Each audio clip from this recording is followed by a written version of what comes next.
안녕하세요. 소마테라피 박지영입니다. 요즘 제가 소마틱스를 바로 알리는 영상들을 만들어서 올리고 있어요. 오늘은 소마틱스의 현재와 미래에 대한 생각을 나눠보려고 합니다. 조금 우려스러운 이야기와 함께 희망적인 방향을 모색해 볼 수 있는 계기가 됐으면 좋겠습니다. 요즘 소마틱스가 운동과 구별되지 않는 모호한 상태로 전달되고 있는 것을 많이 봅니다.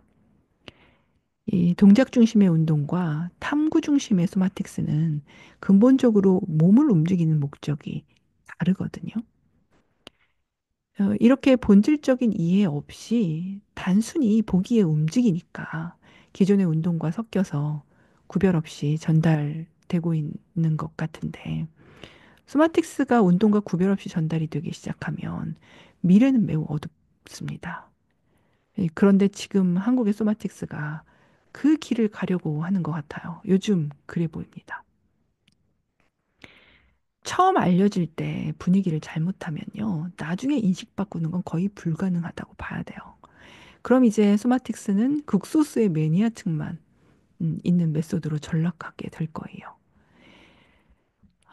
그렇게 한 메소드가 잠깐 스치고 지나가는구나 하고 내버려 두기에는 소마틱스가 사람들에게 줄 수 있는 혜택이 너무 귀합니다. 다른 메소드로 쉽게 대체할 수 있는 영역이 아니에요. 그래서 제가 올해는 소마틱스를 조금 바로 알리는 영상들을 본격적으로 올려볼 예정이에요. 그렇다고 해서 운동이 나쁘고 뭐 소마틱스가 이 좋으니까 운동하지 말고 소마틱스 해라라는 주장이 아닙니다. 오해가 없으셨으면 좋겠어요. 운동은요, 운동의 목적으로 전달이 되고 또 그게 필요해서 찾는 사람들한테 충족이 되면 사람들에게 매우 필요한 메소드라고 생각을 하거든요. 여기에 소마틱스도 마찬가지예요. 본래 목적이 있는데 운동과의 구별이 모호해지면서 오해가 생겨서 전달되는 게 문제라는 말을 하고 싶은 거예요. 이분법적인 선택을 강요하는 의견이 아니라는 것을 분명히 하고 시작을 해볼게요. 우선 모호해져 있는 운동과 소마틱스 두 가지 차이점에 대해서 알아보겠습니다. 운동은요, 동작 중심입니다.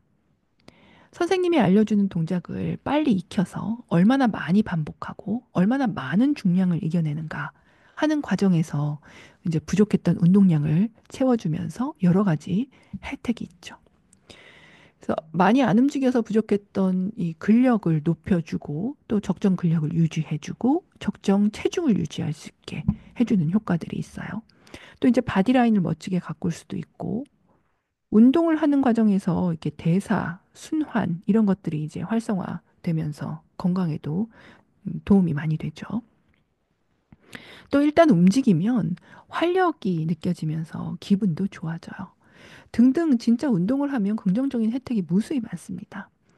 반면에요, 소마틱스는 동작 중심이 아니라 탐구 중심입니다. 그러니까 움직임 자체를 목적으로 하는 게 아니라는 얘기예요. 근데 이제 소마틱스도 움직임으로 탐구를 하기 때문에 앞서 말한 운동의 효과가 자연적으로 따라오기는 해요. 그러나 주 목적은 이것이 아니라는 거죠. 다른 목적으로 만들어졌는데 부수적 효과가 운동이랑 같다고 해서 운동이랑 구별하지 않고 사용을 하게 되면 강도 면에서 운동하고 잽이 안 돼요. 운동이랑 같은 카테고리에 놓고 비교를 하게 되면 상대가 안 됩니다. 그렇기 때문에 이, 어, 이걸 운동이랑 구별하지 않고 전달을 하게 되면 미래가 없는 거예요. 소마틱스에서는요, 따로 이유가 있어서 같은 움직임이어도 강도를 높이거나 가동 범위를 계속 늘리지 않아요. 이 움직임을 더 많이 활력 있게 막 열심히 하기 위해서 움직임을 하는 게 아니라 자신의 내부에서 자기의 기능과 자기의 감각, 자기의 움직임, 선택, 이런 것들을 관찰하기 위해서 움직임을 하기 때문에 그렇거든요. 그렇기 때문에 운동이라고 전달을 해버리면 사람들이 생각하기에 아니, 같은 시간 들여서 운동 효과가 더 큰 다른 운동들을 놔두고 굳이 이걸 왜 해야 하나. 뭐 이렇게 길게 쫙쫙 시원하게 늘리고 근육 열심히 막 이렇게 열내면서 땀 뻘뻘 흘리면서 뭐 할 수 있는 운동들이 많은데 굳이. 그러니까 이제 사람들한테 부정적인 생각이 들 수밖에 없는 거죠. 이건 당연한 결과예요. 전달을 잘못했으니까요. 또 이제 전달한 전문가들은 자기가 잘못 전달해서 그런 피드백이 나오는지는 모르고 소마틱스는 이제 사람들이 대체적으로 싫어하는 메소드, 호불호가 많이 갈리는 그래서 이렇게 별로 막 이제 이런 얘기들을 해요. 답답하죠. 그럼 도대체 소마틱스의 주 목적이 뭐고 운동도 아니면서 왜 몸을 움직이냐는 궁금증이 생기죠. 주 목적은 아까 말씀드렸던 것처럼 이 움직임이 아니라 자기 탐구입니다. 이걸 풀어드리면요. 한 사람이 어떤 생각을 가지고 있고 뭘 하고 싶은지에 따라서 다른 움직임으로 표현이 되죠. 예를 들어서 공부하고 싶으면 가는 데랑 놀고 싶으면 가는 데가 달라요. 또 공부하러 갈 때랑 놀고 갈 때 입는 옷 다르고 가방에 챙기는 준비물도 달라요. 이거 다 움직임이죠. 화가 났을 때랑 기분이 좋을 때 표정 다르죠. 표정 변화도 근육 움직임이에요. 표정만 바뀌나요? 그 다음 있을 선택도 바뀌고 말투, 태도 다 바뀝니다. 이 모든 게 움직임이에요. 이런 것처럼 한 사람의 크고 작은 전체 동기는 움직임으로 표현되는 게 필연적입니다. 무슨 생각을 하고 어떤 감정을 느끼느냐에 따라서 움직임의 선택이 달라져요.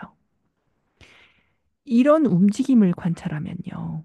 역으로 내가 어떤 사람인지 알 수 있어요. 내가 어떤 사람인지 알 수 있게 되면 바꿀 수도 있습니다. 더 나은 방향으로요. 그래서 소마틱스는 나를 알기 위해서 움직임을 관찰하고 바꿔보기도 하고 바꾸기 전이랑 바꾼 후에 뭐가 달라졌는지 비교하면서 알아차리고 그런 과정에서 나를 이해하게 되고 나에게 더 나은 방향을 찾아갈 수 있다고 말하고 있어요. 이것을 위해서 움직임을 도구로 사용하는 거예요. 움직임 자체가 목적이 아니라요. 경험의 학문이기 때문에 짧은 움직임을 직접 경험하면서 이해의 시간을 좀 가져보려고 하거든요. 준비가 되시면 되도록 등 대고 편안히 누운 자세에서 해볼게요. 눈을 감아주세요. 양쪽 눈 바깥쪽 끄트머리, 얇은 이 끄트머리를 눈꼬리라고 하거든요. 어딘지 인식되시죠? 눈을 감고 있는 상태에서요. 양쪽 눈으로 오른쪽 눈꼬리를 보러 가보세요. 그럼 이제 오른쪽 눈동자는 오른쪽 눈꼬리 쪽으로 움직일 거고, 왼쪽 눈동자는 코하고 가까운 왼쪽 눈 눈물샘 쪽으로 움직이게 되겠죠. 그리고 시작했던 곳으로 돌아옵니다. 오른쪽 눈꼬리 보러 갔다가 돌아오는 움직임, 이쪽만 반복을 해볼게요. 되도록 머리 움직임 없이 눈동자로만 움직여 보겠습니다. 반복하면서 알아보세요. 눈동자의 움직임이 일정하다고 느끼나요? 아니면 튀는 구간이 있을 수도 있고요. 눈에 떨림이 있을 수도 있어요. 천천히 반복하면서 전신의 긴장이 바닥으로 이렇게 내려지고 머리나 눈 주변의 긴장이 좀 이렇게 내려지면서 풀리면 조금씩 나아질 거예요. 계속 반복하면서 느낌을 찾아보세요. 눈꼬리 보러 갈 때, 그리고 돌아올 때 움직임에 차이가 있나요? 뭐, 갈 때는 괜찮은데, 뭐, 돌아올 때 튄다. 갈 때 튀고, 돌아올 땐 괜찮다. 뭐, 이제 둘 다 튄다. 아니면 둘 다 나이스하다. 뭐, 이런 차이들이 있을 수 있죠. 되도록이면 최대한 천천히 슬로우 모션으로 움직이면서 알아보세요. 그러면 조금 더 구체적으로 알아볼 수 있어요. 그런데 천천히 하고 싶어도 조절이 안 되는 사람도 있습니다. 그리고 제가 알아보라고 하는 게 안 느껴져서 잘 모르겠을 수도 있어요. 그러면 내가 그렇구나 하고 알아주시면 돼요. 이게 꼭 제가 알아보라고 하는 걸 다 알아차려야 효과가 있는 게 아니고요. 내가 어떤 상태인지 아는 게 중요해요. 또 우리가 눈을 감고 있는 상태이기 때문에 이 덮인 눈꺼풀에서 눈동자의 움직임이 느껴질 수도 있어요. 느껴보세요.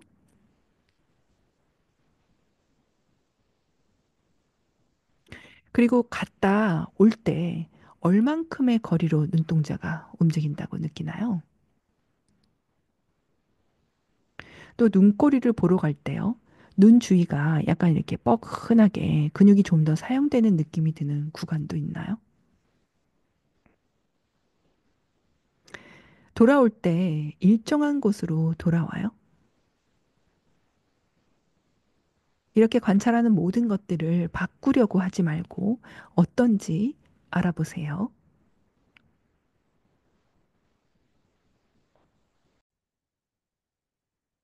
다 알아보셨으면 잠시 쉬었다 갈게요. 눈 감고 움직임 하지 않은 상태로 잠시만 쉬세요.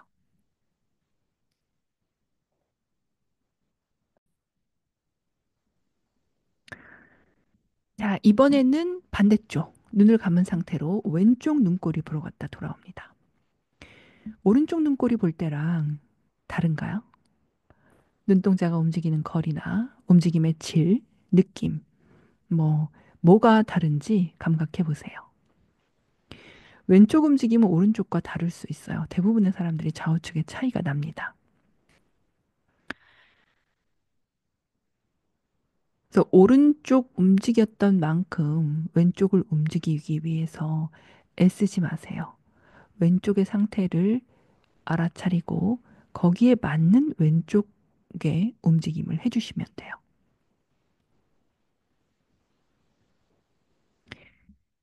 오른쪽 움직임 했던 만큼 뭐 시간이나 횟수를 똑같이 할 필요는 없어요. 오른쪽과 왼쪽이 어떻게 다른가를 인식하셨으면 움직임 멈추고 잠시 쉬면서 제가 드리는 말을 듣고 상상을 한번 해보세요.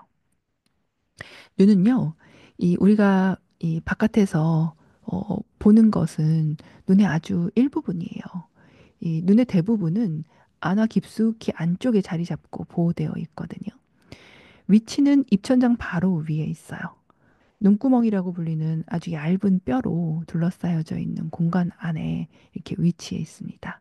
대략 최대 지름이 2.4에서 2.5cm 정도 돼요. 꽤 크기가 있죠. 그리고요, 우리가 본다라는 것은요, 동공, 그러니까 눈동자, 검은 자의 안쪽 가장 중앙의 동그란 검은 자, 그곳을 통해서 초점을 맞추어서 보는 거예요. 그래서 눈동자를 눈꼬리로 보내서 보는 게 아니라 약간의 동공각도 변화만으로 시야를 넓혀서 보는 거죠. 요걸 이제 인식하셨으면요. 다시 눈을 감은 상태에서 오른쪽 눈꼬리 보러 갔다 돌아오는 움직임을 반복해 보세요.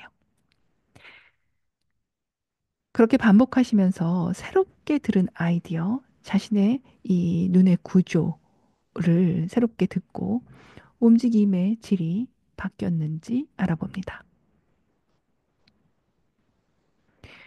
눈을 눈꼬리 쪽으로 밀어붙이는 게 아니란 얘기예요. 살짝만 회전해서 각도를 조절해도 눈꼬리를 볼 수 있다는 겁니다. 눈 자체를 이렇게 눈꼬리 쪽을 보기 위해서 이렇게 밀어붙여서 보내는 게 아니라 동공이 그것을 볼 수 있게 돌리는 게 기능이란 얘기예요.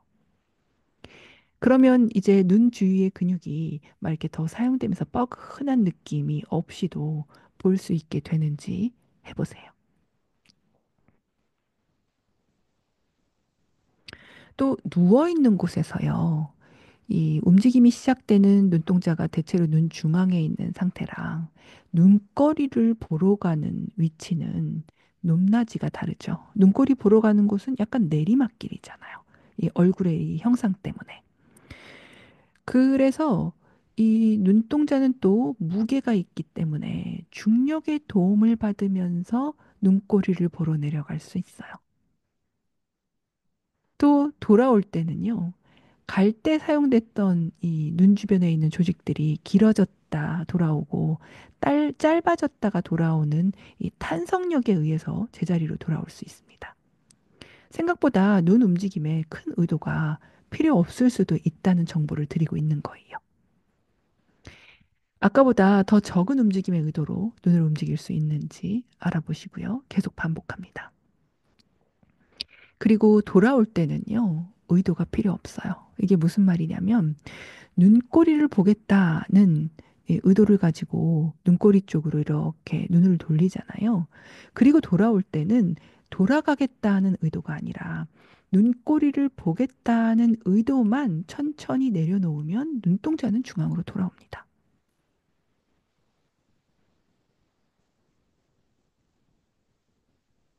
네, 그렇게 하면 돌아오는 곳이 일정해질 수도 있을 거예요. 가는 움직임에 긴장이 없으면 돌아올 때도 긴장 없이 제자리로 잘 돌아와요. 이건 눈동자뿐만이 아니고 우리 몸에 있는 모든 부분의 움직임이 그렇습니다.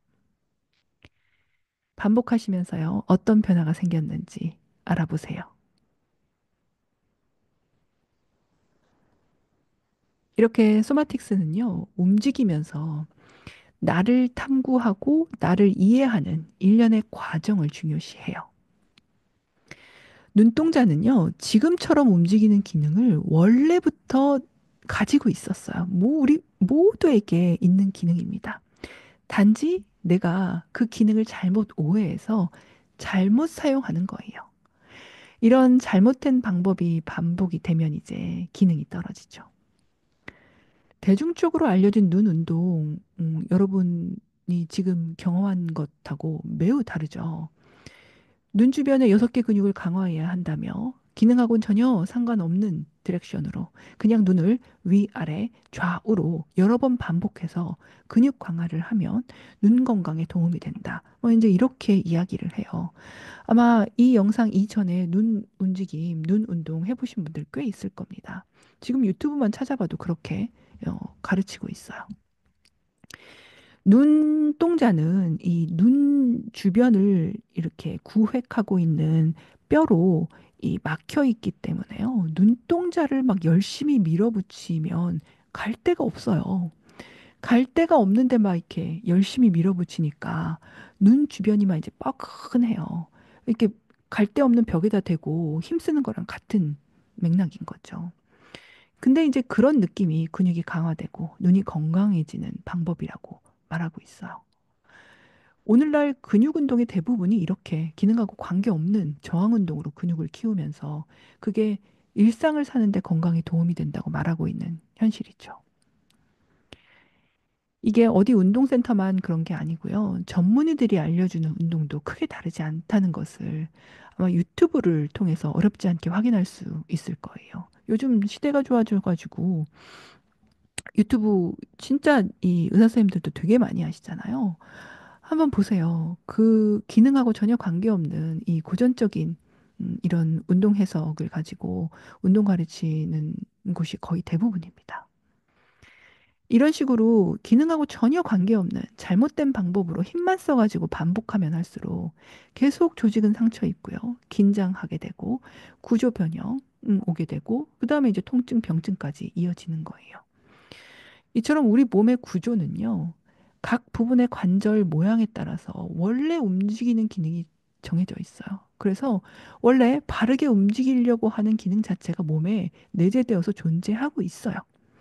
그래서 각 부분이 이 서로 연결되어 있기 때문에 부분이 바르게 움직이면 전신의 연결도 균형을 잘 맞춰서 자연스럽게 움직일 수 있는 기능을 이미 가지고 있습니다. 그것을 우리는 이 인간의 내부 기능이라고 말을 하거든요. 근데 또 눈은요, 보는 기능뿐 아니라 이 공간 내에서 위치를 파악하고 자세를 조절하는 평형 기능도 가지고 있어요. 이거 굉장히 중요한 기능이거든요. 그래서 전신의 균형을 맞추는 중요한 기능을 하기 때문에 이게 이제 기능이 떨어지거나 긴장을 하거나 스트레스를 받게 되면 어지럼증, 두통 이런 것하고도 연관이 깊고요. 균형감에 문제가 생기면 불필요한 근육들이 불끈불끈 막 이제 긴장하면서 사용이 돼요. 뭐 이렇게 흔들리려고 하니까 막 이제 잡아야 될 거 아니에요. 그럼 이제 전신 긴장 패턴이 습관화 되기도 하죠. 그러면서 신체의 불안정은요, 감정에도 지속적으로 영향을 미칩니다. 이유를 알 수 없는 짜증이나 불안, 우울 같은 재료가 되기도 해요. 이런 이유로요, 소마틱스에서는 신체 움직임을 기능적으로 이해하는 과정에서 신체와 이 정신이 이 합의를 이룰 수 있다라는 표현을 합니다. 이걸 이제 심신합일이라고 하는데요. 이게 뜬구름 잡는 사변 철학이 아니라요. 실제 내 몸에서 느껴지는 감각을 따라서 기능을 찾아가면서 실제 하는 나랑 인식하는 나 사이의 갭을 줄여가는 거예요. 좀 전에 여러분들 눈 움직임 하면서 느끼셨잖아요. 실제 하는 눈의 기능과 다른 인식으로 눈을 사용하려는 자기 알아차리셨죠? 어느 게 더 나은 자연스러운 움직임인지는 두 움직임의 감각으로 비교할 수 있었어요. 우리가 이 오늘 움직임뿐만이 아니고 지난 영상들에서 했었던 뭐 턱관절 움직임이라든지 이런 것들도 마찬가지죠. 실제하는 기능하고 우리가 인식해서 사용하는 기능의 차이가 꽤 있어요. 아마 전신에 움직이는 부분들 하나하나 살펴보면 내가 나를 똑바로 알고 있는 곳이 제대로 없구나를 알게 되실 거예요. 원래 기능하고 상관없는 이런 내 몸 사용법은 사람을 서서히 병들게 합니다. 어떤 이 신체적인, 구조적인 병이 들 수도 있고, 정신적인.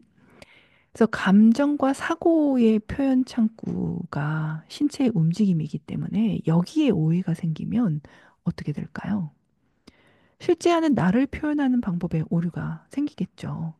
그렇게 표현된 나는 타인에게 원래 진정한 내가 아닌 다른 사람으로 비춰지면서 점차적으로 인식될 수 있다는 얘기예요. 그런데 또 그게 내가 나라고 나조차도 착각하고 살기도 해요. 사람들이 나를 어떻게 보는지에 이제 이 주의를 기울이고 집중하게 되면, 아, 내가 그런 사람인가 보다 하고 살아가게 되죠. 그러다 우연히 진정한 나를 알아차리는 순간이 오면 이제 혼란이 오기 시작해요. 이런 다양한 문제들이 이 자기를 제대로 알아차리지 못하는 상태에서부터 온다라고 이 소마틱스에서는 말하고 있는 거거든요. 그래서 발전 혹은 개선의 한계에 맞닥뜨리는 이유 중 가장 큰 걸림돌은요. 자기가 어떤 상태이고 무엇을 하고 있는지 명확하지 않을 때입니다. 나와 내 주변에서 일어나는 일련의 현상들이 어떤 상태인지 바로 인식하지 못할 때 나아가는 방향을 잃게 되는 거죠. 이렇게 자기를 바로 알기 위한 목적으로 이미 완벽하게 존재하는 내부 기능을 알아차리는 것으로부터 시작해요. 무엇을 밖에서 새로 배워야 하는 게 아니라 내 안에서 배우는 거예요. 나한테. 이것이 소마틱스가 움직임을 하는 목표입니다. 오늘 소마틱스가 같은 동작이라도 동작 중심으로 안내하는 것과 탐구 중심으로 안내하는 방법에 따라서 운동이 될 수도 소마틱스가 될 수도 있다는 것을 이해하시는데 도움이 조금 되셨는지 모르겠습니다. 이 차이가 엄청나게 다른 결과를 낳게 된다는 것을 이해하셨으면 좋겠고요. 전문가나 수업을 듣는 일반인들이나 소마틱스를 궁금해하는 모든 사람들에게 좀 바른 정보가 이 보편적으로 알려지는 분위기가 됐으면 좋겠어요. 슬프게도 한 메소드의 유행기가 오면요. 제공되는 서비스의 질은 떨어질 수밖에 없습니다. 왜냐하면 너도 나도 전문가라고 나서거든요. 여지껏 많은 메소드들이 그렇게 유행기를 거쳐서 급격한 밤감기를 경험하고 곤두박질 쳤어요. 제발 소마틱스는 그 길을 그대로 따라가지를 않길 바랍니다.